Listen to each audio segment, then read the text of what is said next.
প্রিয় দেশবাসী, আসসালামু আলাইকুম।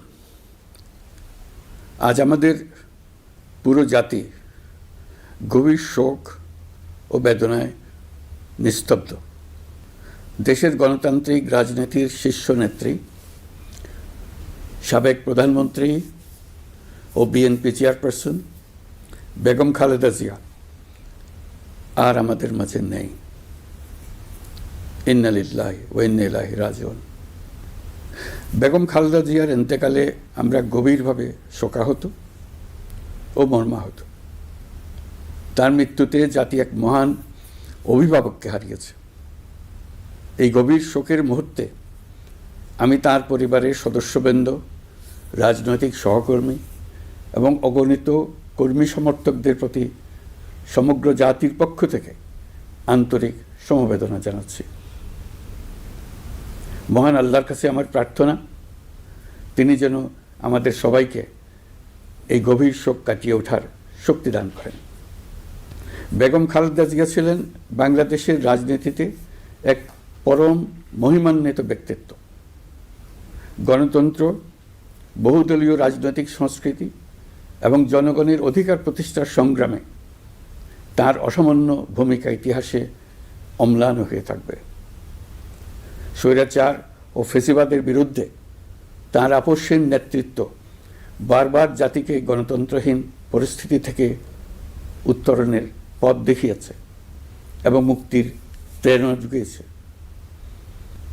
দেশ ও জাতির প্রতি তাঁর সমুজ্জ্বল অবদান জাতি চিরকাল শ্রদ্ধার সাথে স্মরণ করবে।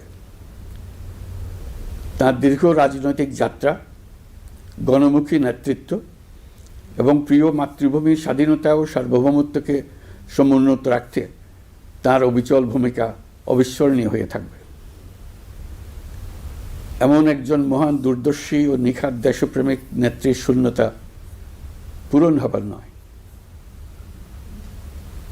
প্রিয় দেশবাসী, এই শোকাবহ মুহূর্তে আপনাদের প্রতি আমার উদাত্ত আহ্বান, আসুন আমরা সবাই যার যার অবস্থান থেকে মহান আল্লাহর দরবারে বেগম খালেদা জিয়ার বিদেহী আত্মার মাগফিরাত কামনা করি।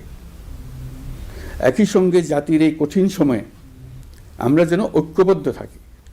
শোকের এই সময়ে কেউ যেন অস্থিতিশীলতা বা নাশকতার অপচেষ্টা চালাতে না পারে। এবং আগামীকাল তার নামাজে জানাজার দিনে একদিনে সাধারণ ছুটি ঘোষণা করছি। নামাজে জানাজা সহ সব ধরনের শোক পালনে শৃঙ্খলা বজায় রাখার জন্য আমি সবার প্রতি বিনীত আহ্বান জানাচ্ছি। প্রিয় দেশবাসী, আমি জানি আপনারা সবাই এই সময়ে অনেক আবেগাপ্লুত।